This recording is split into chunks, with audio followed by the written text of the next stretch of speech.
Eu te convido a abrir a palavra do nosso Pai. Vamos para uma breve e rápida reflexão no livro do profeta Isaías, no capítulo 9.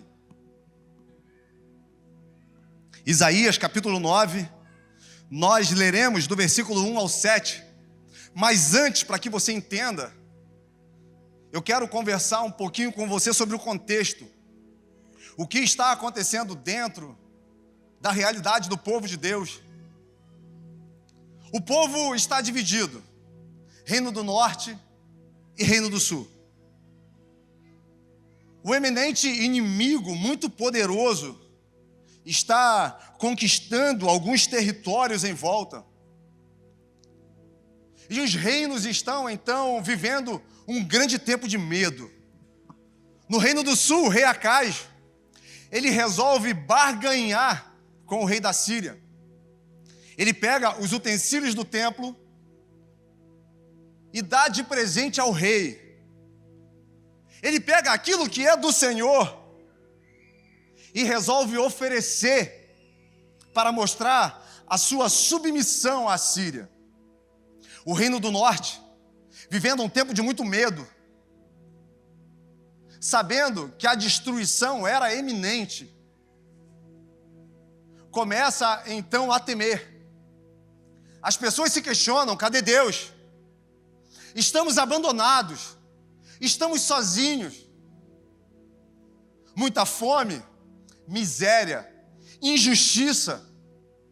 Só que todas as vezes que o caos tenta operar, todas as vezes que as trevas tentam de alguma forma fazer com que a nossa esperança vá embora, Deus faz alguma coisa. E dentro desse cenário de escuridão, Deus chama um homem, um profeta, chama Isaías e dá uma visão do futuro. O futuro está pronto, irmão. Deus já escreveu toda a história. E nessa visão, Deus fala ao povo. A terra que estava aflita não continuará na escuridão. Nos primeiros tempos, Deus tornou desprezível a terra de Zebulon e a terra de Naftali. Mas, nos últimos dias, tornará glorioso o caminho do mar, além do Jordão. Galileia dos gentios, o povo que andava em trevas viu uma grande luz. E os que viviam na região da sombra da morte, resplandeceu-lhes a luz. Tens multiplicado este povo, a alegria tens aumentado, eles se alegram diante de ti, como se alegram na ceifa, e como exultam quando repartem os despojos. O Senhor, quebraste o jugo que pesava sobre eles, a vara que lhe ferias os ombros, e o cetro do seu opressor, como no dia dos midianitas. Toda bota com que anda o guerreiro no tumulto da batalha, e toda veste revolvida em sangue serão queimados, servirão apenas como pasto ao fogo. Tudo isso por quê? No versículo 6, porque um menino nos nasceu, um filho se nos deu, o governo está sobre os seus ombros, e o seu nome será Maravilhoso Conselheiro, Deus Forte, Pai da Eternidade, Príncipe da Paz. Para que se aumente o seu governo e venha a paz sem fim sobre o trono de Davi e sobre o seu reino, para o estabelecer e firmar mediante o juízo e a justiça, desde agora para sempre. O zelo, a palavra do Senhor nos garante isso. Olha que coisa incrivelmente poderosa. No meio de um cenário de dor, desesperança, medo, Deus resolve revelar o futuro. Nessa palavra, Ele está reafirmando todas as promessas que Ele tinha feito ao povo. Deus está trazendo à memória daqueles que estão sofrendo tudo aquilo que foi prometido, porque o sofrimento tende a roubar de nós a esperança. Quando vivemos um tempo de dor, de medo, de escuridão, é natural que a nossa mente se fixe naquilo que estamos vivendo e a gente esqueça de tudo que Deus já fez nas nossas vidas. Carlinha, no momento da oração, falou algo muito interessante. Ela te convidou a lembrar quantas vezes Deus já operou na sua vida. Ela te convidou a trazer à sua memória todos os milagres que Ele já fez. Porque quando estamos diante de uma luta, acreditamos que agora era o fim. Era isso que o povo acreditava, que a destruição era iminente. Mas Deus aponta para a vinda de um menino. E esse menino representa o cumprimento de todas as promessas que foram feitas na palavra. Não era uma solução apenas para o reino do norte e do sul. Não era uma solução apenas para aquele povo. Era algo que transbordaria e alcançaria toda a humanidade. Um lindo presente estava sendo dado aos homens. A luz iria resplandecer. E essa luz, as trevas não podem conter. No início de todas as coisas, quando chegamos no Gênesis e percebemos que Deus faz todas as coisas e coloca o homem e a mulher, ali uma coisa fica muito nítida. Deus deseja se revelar para a humanidade. Deus deseja que a gente entenda que nele temos tudo aquilo que precisamos. Por isso, antes de fazer Adão e Eva, ele faz tudo que seria necessário para sua subsistência. Mas o importante não eram os frutos. O importante não eram os animais. O importante não era a provisão. O que o jardim tinha de mais poderoso era a presença de Deus diariamente naquele lugar. Um Deus relacional. Um Deus que deseja transbordar aquilo que está no seu coração.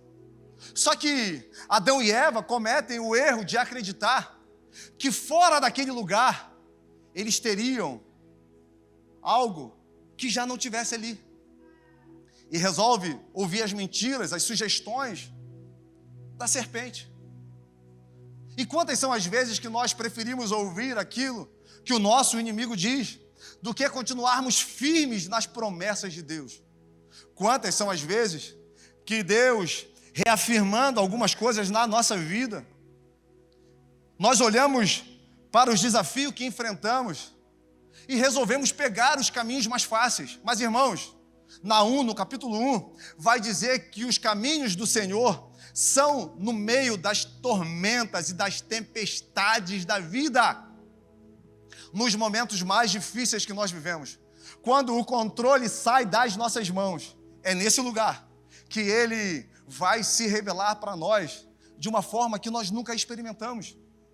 Eu não sei você, mas as experiências mais profundas que eu tive com Deus foi no meio dos desertos. Foi no meio das adversidades. Porque nós só vamos experimentar do Deus que cura quando a enfermidade chega. O Deus que abre porta onde não existe porta só se apresenta nas nossas vidas quando todas as portas estão fechadas. Não temos mais para onde ir, não sabemos o que fazer. O Deus que restaura a aliança, Ele só vai chegar na sua casa quando a sua aliança com seus filhos, ou de repente com a sua esposa, estiver vivendo um tempo de muita dificuldade.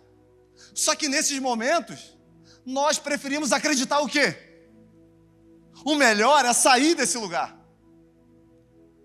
O melhor é buscar os caminhos que eu acredito que vai me conduzir ao final que eu espero. E quantos caminhos nós temos buscado?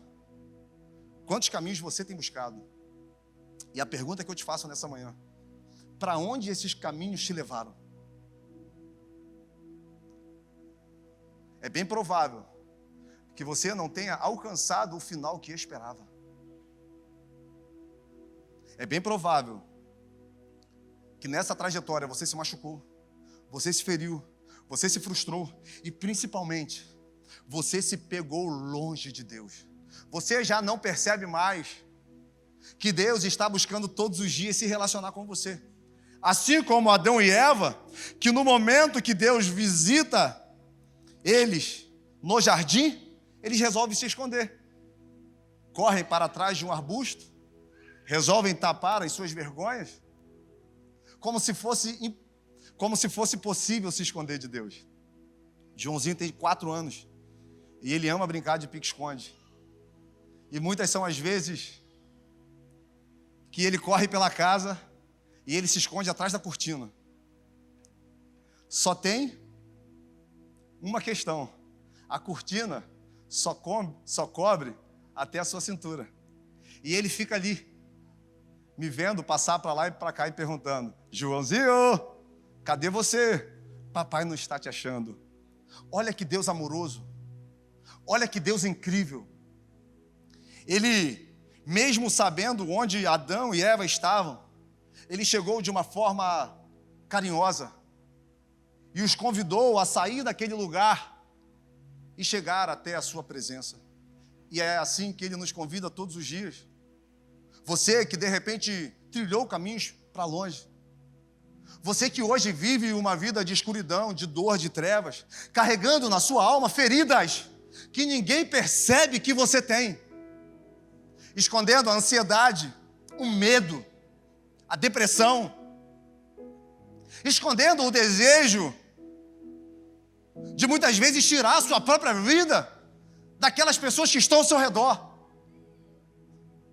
A graça te convida: venha até mim. Vinde a mim, vocês que estão cansados e sobrecarregados, e eu vos aliviarei. O meu jugo é suave. O meu fardo é leve. Em mim, vocês encontrarão descanso para a alma de vocês. E Adão e Eva resolvem ir até Deus. Chegando lá, ao invés de Deus imputar sobre eles o pecado, ou melhor, a consequência do pecado, a palavra vai dizer que Deus pega um animal, sacrifica aquele animal, e o próprio Deus tece roupas de pele de animal para Adão e Eva. Já aponta para um tempo que ele iria encobrir a nossa nudez.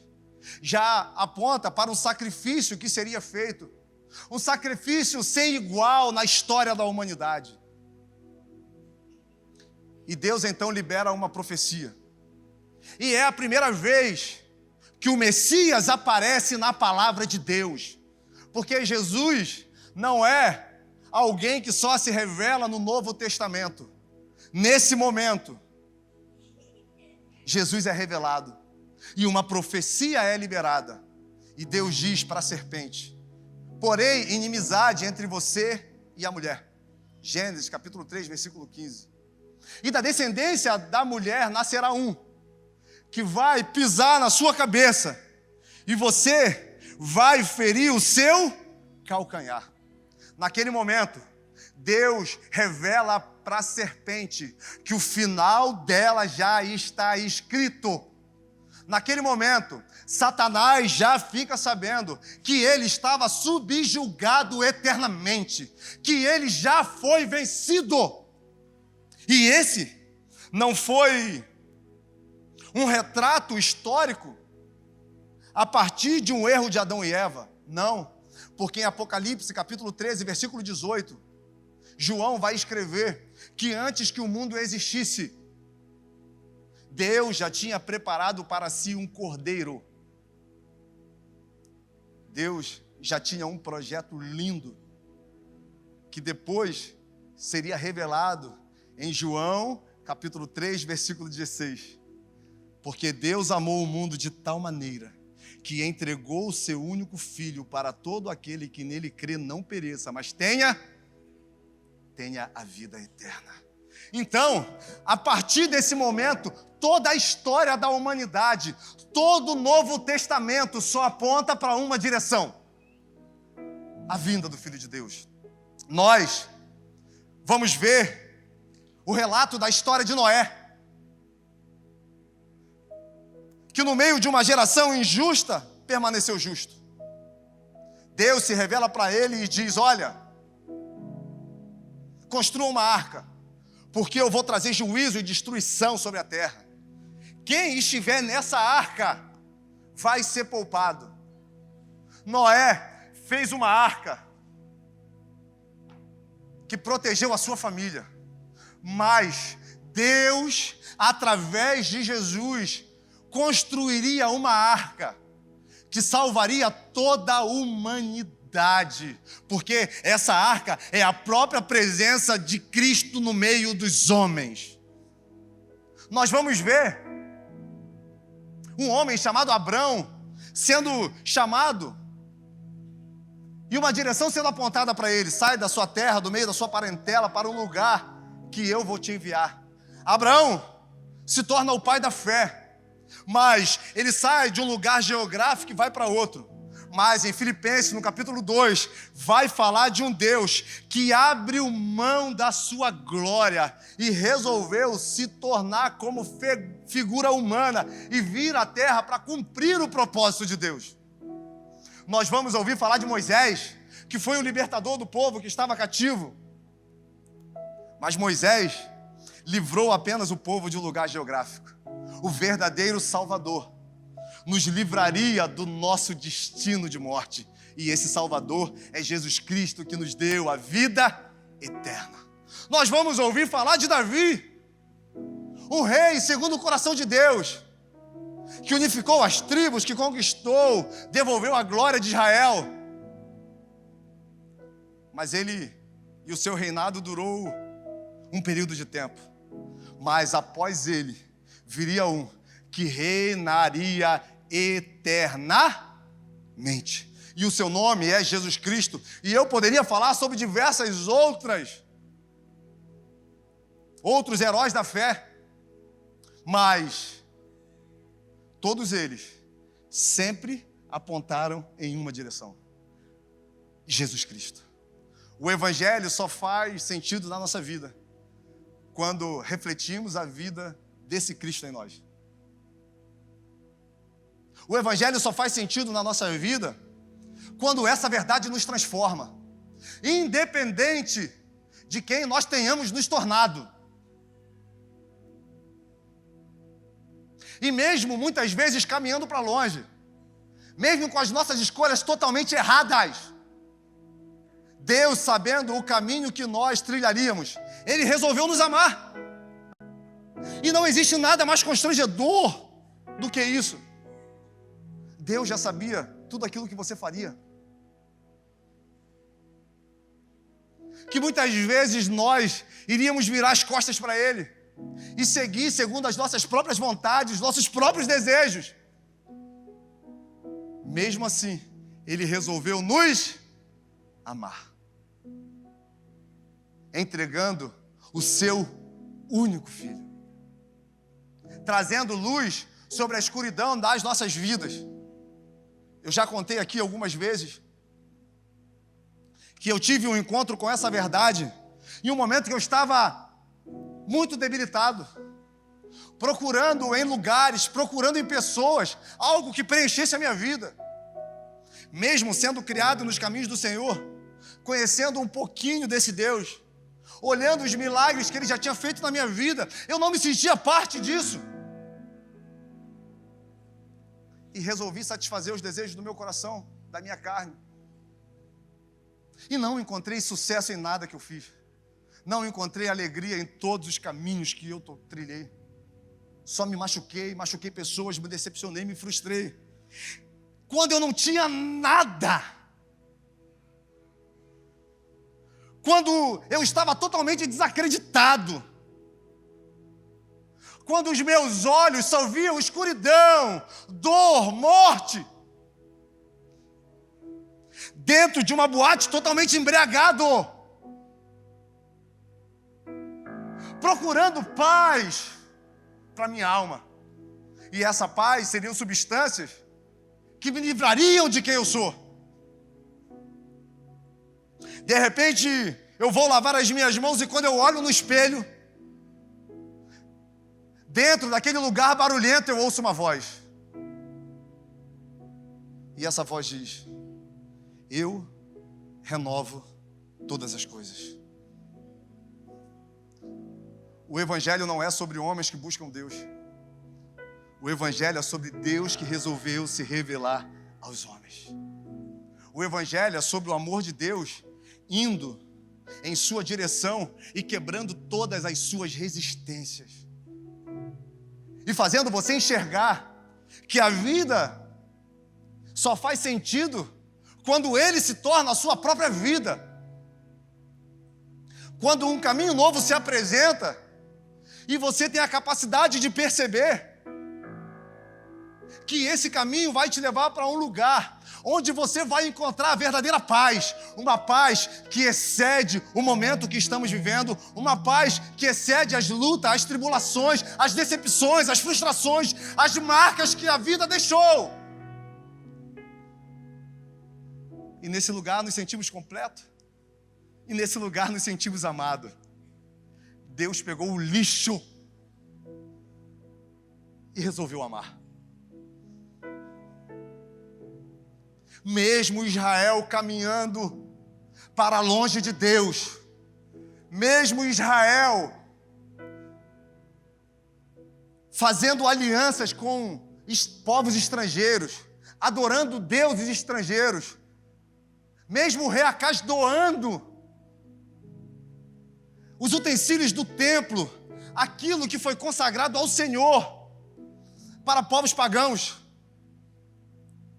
Deus diz que uma luz brilharia. E eu creio que essa luz vai brilhar na sua vida. Eu creio que essa luz vai te transformar, trazendo saciedade, trazendo paz, trazendo alegria, esperança.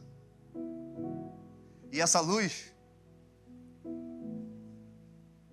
é apenas um menino que viria.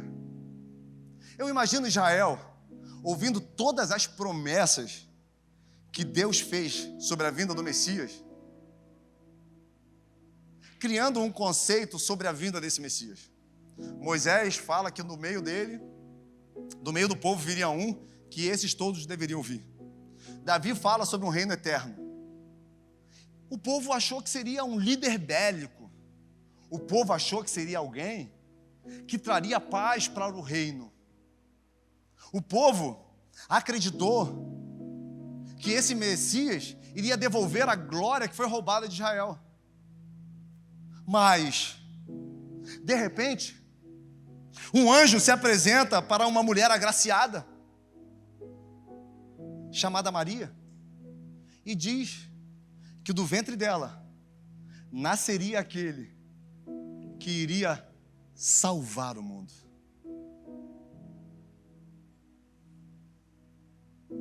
O povo, imaginando o príncipe da paz, o pai da eternidade, o conselheiro forte. Como entender a forma que Deus trabalha? Nós gostamos de padrões, previsibilidade. Nós acreditamos que as coisas vão acontecer do jeito que nós, de alguma forma, vamos conseguir controlar. Mas os caminhos de Deus não são assim. Ele resolveu se tornar como figura humana. E esse Deus, que João vai dizer que é o Verbo de Deus, que todas as coisas que existem só existem por causa dele, nasceu dentro de um estábulo, no meio aos animais. Foi colocado numa manjedoura. Não é uma manjedoura bonitinha, igual nós vemos nas pinturas, nas encenações de Natal. Era um lugar onde a comida dos animais era colocada. Olha que contraditório. O rei dos reis não tem onde repousar a sua cabeça. Como isso é possível?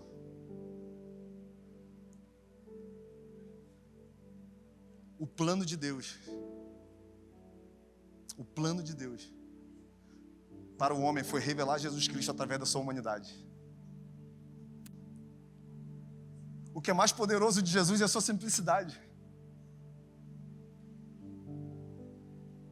O que é mais poderoso desse Cristo é que ele é comum. Mesmo sendo Deus, ele é o filho do seu Zé, da irmã Maria. Ele cresceu com os amiguinhos, ele foi apresentado assim como essas crianças. Ele ajudou as pessoas que estavam ao seu redor com a profissão do seu pai, que passou para ele. Ele esperou o tempo certo para que o propósito na vida dele fosse cumprido. Israel vivendo também um tempo de muita dificuldade. Roma subjugando o povo, altas cargas tributárias, Herode mandando no templo, o culto a Deus totalmente deturpado. Só que, enquanto tudo aquilo estava acontecendo, um lindo projeto de Deus estava amadurecendo. Pode ser que na sua vida esteja esse mesmo caos no final do ano de 2025. Pode ser que hoje você não tenha nem a capacidade de projetar, de sonhar algo novo para o ano de 2026. Mas eu quero declarar e profetizar sobre a sua vida que um lindo projeto de Deus está amadurecendo. Algo está sendo gerado no céu. Deus está preparando algo. E vai chegar uma hora que essa medida de glória vai ser dispensada sobre a sua vida. E os seus olhos vão ver aquilo que olhos nunca viram, aquilo que ouvido nunca ouviu acontecer na sua história. Você vai ver as promessas de Deus se tornando reais. O povo não percebia, mas o Messias já estava ali. Só que ao contrário dos religiosos que afastaram o povo desse Deus, ao contrário dos muros que foram levantados, criando divisão entre os homens e Deus, Jesus já estava no meio do povo. E ele vai em direção aos necessitados. Ele vai em direção àqueles que estão marginalizados. Ele podia se relacionar com os reis, com os governantes, mas ele resolve se relacionar com uma mulher que está no poço, meio-dia, no pior horário para pegar água. Uma mulher marcada por dores, rejeição, escolhas erradas. Todos os dias indo naquele horário para fugir do julgamento de todos. Mas ela chega lá um dia e tem um homem sentado. Ela não imaginava. Mas a partir daquele dia, a sua vida nunca mais seria a mesma. E para essa mulher rejeitada por todos, ele revela aquilo que ainda não tinha revelado nem para os seus discípulos. Ele diz para ela: eu sou o Messias. Ele resolve se relacionar com os leprosos. Ele permite que o leproso toque nele. Se um religioso, se um sacerdote fosse tocado por um leproso, ele tinha que passar por um ritual de purificação. Suas roupas tinham que ser queimadas. Ele tinha que tomar banho uma quantidade de vezes por dia. Durante Alguns dias ele tinha que se retirar do contato das pessoas para que ele fosse purificado. Lugar de leproso é no leprosário. Quando esse leproso andava no meio de pessoas, ele tinha que gritar: leproso, leproso, leproso, para que todos se afastassem. Olha como devia estar a alma desse homem. Mas naquele dia, ele vai em direção a um homem chamado Jesus. E ele toca em Jesus. Ao invés de Jesus se tornar um amaldiçoado, aquele homem se torna um abençoado. Porque quando tocamos em Jesus, todas as feridas da nossa alma, tudo aquilo que causa dor, todas as marcas que nós carregamos, se tornam um lindo testemunho. Porque essas dores, essas marcas, essas enfermidades foram lançadas sobre ele. Pelas suas pisaduras nós fomos. O castigo que nos traz a paz estava sobre esse Jesus, sobre esse menino. Um menino simples, humilde, que resolveu se relacionar com pecadores. E é por isso que nós estamos aqui nessa manhã. A palavra vai dizer que não existe um justo sequer. Todos pecaram e foram destituídos da glória de Deus. Humanamente falando, não existia condições de nós estarmos aqui. Só que um novo e vivo caminho foi criado através da cruz. Só que a cruz seria inevitável na trajetória de Jesus. Nada iria roubar dele o sacrifício de cruz.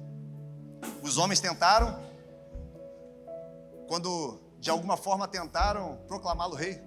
Satanás tentou, quando na tentação no deserto, em Mateus capítulo 4, ele tentou oferecer reinos, poder a Jesus.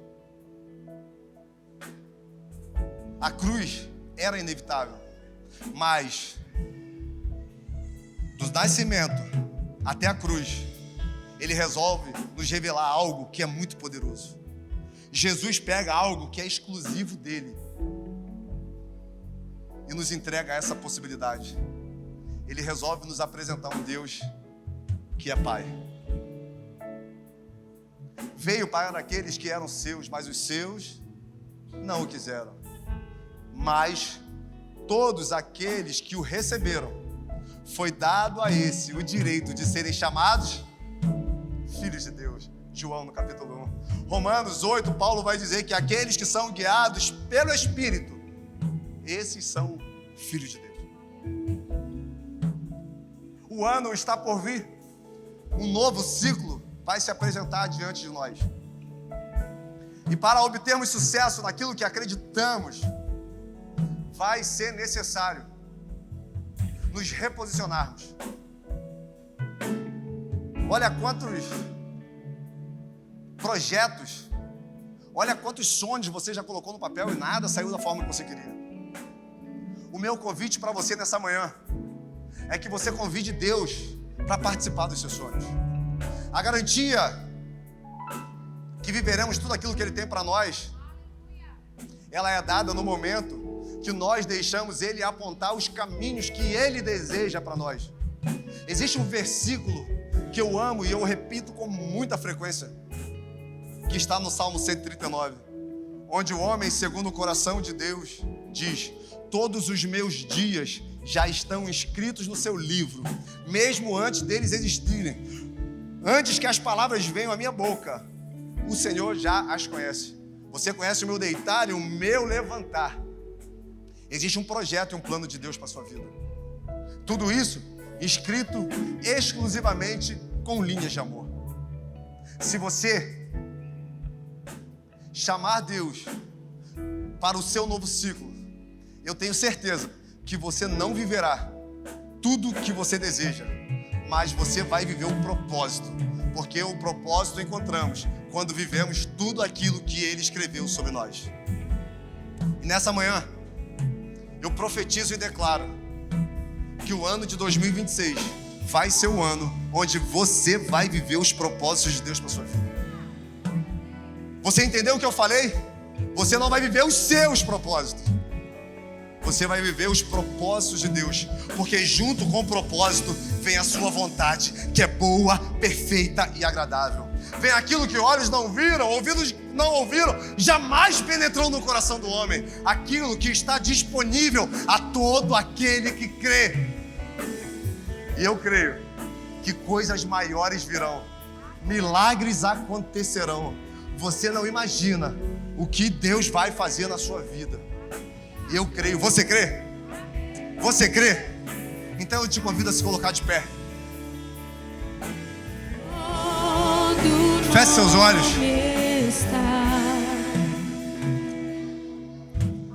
E eu quero, em nome de Jesus, que você agora traga à sua memória tudo aquilo que Ele já prometeu, tudo que já foi liberado sobre a sua vida.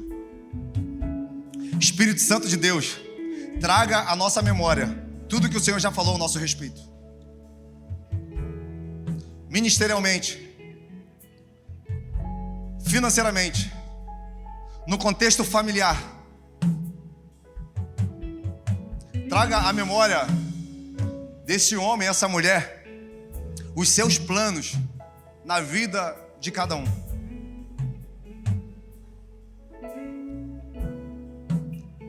E agora, a partir disso que Deus te revelou, ou melhor, trouxe à sua memória a partir de agora, eu quero te convidar nos próximos dias, você projetar o seu 2026. Em cima do que Deus já te revelou. Em cima da vontade dEle que é boa, perfeita e agradável. Você vai ter que abrir mão de algumas coisas. Você vai ter que sair do meio de algumas pessoas. Você vai ter que abandonar alguns costumes. Você vai ter que se mortificar, matar, crucificar o seu eu, sim. Mas é nesse lugar que você vai viver o propósito, as experiências mais incríveis que você pode viver na sua vida. E eu quero declarar, Pai, sobre a sua igreja, um tempo novo. Pai, em nome de Jesus, que os nossos sonhos estejam alinhados com os seus sonhos sobre nós. Pai, em nome de Jesus, nós queremos projetar não um ano novo, nós queremos projetar uma postura nova, uma relação nova com o Senhor. Tudo isso nos foi garantido, porque um dia o Senhor nos deu um menino, um dia o Salvador da humanidade resolveu descer à terra, e nós queremos seguir os seus passos. Nós queremos todos os dias, Pai, nos tornar mais parecidos com Ele. Nós queremos abrir mão das nossas vontades. Nós queremos, Pai, encontrar um lugar seguro em meio ao caos que está a nossa vida. Pai, em nome de Jesus, se alguém aqui nessa manhã está vivendo um cenário semelhante ao que Israel estava vivendo, medo, opressão, dor, morte, eu quero declarar a luz de Deus brilhando. Eu quero declarar o novo de Deus chegando. 2026 vai ser marcado como o ano que Deus resolveu agir poderosamente nas nossas vidas. 2026 vai ser o ano onde nós vamos encontrar o nosso propósito, onde nós vamos viver segundo aquilo que o Senhor deseja que a gente viva. Levante uma igreja apaixonada, levante homens e mulheres, Pai, dispostos a se santificar, buscar a sua face, se converter dos seus maus caminhos. E eu tenho certeza que uma revolução vai acontecer, porque quando a luz brilha, as trevas não podem conter, porque quando o Senhor resolve fazer, ninguém pode impedir. Uns confiam em carros, outros confiam em cavalos, mas nós fazemos menção do nome de Jesus Cristo. Nós falamos sobre o Messias, aquele que era, aquele que é e aquele que há de vir. Nós falamos sobre o Pai da eternidade, o Conselheiro Deus forte, aquele que venceu a morte. Ninguém pode conter o seu agir, e eu declaro o seu agir sobrenatural na vida desses homens e mulheres, e eu oro em nome de Jesus. Você que crê e recebe, eu te convido a dar a melhor salva de palmas ao Senhor. Vai em paz, que Deus te abençoe. Tenha ainda um 2025 abençoado, cheio de milagres, bênçãos, sem fim na sua vida. Eu declaro em nome de Jesus. Vai em paz, que Deus te abençoe. proclama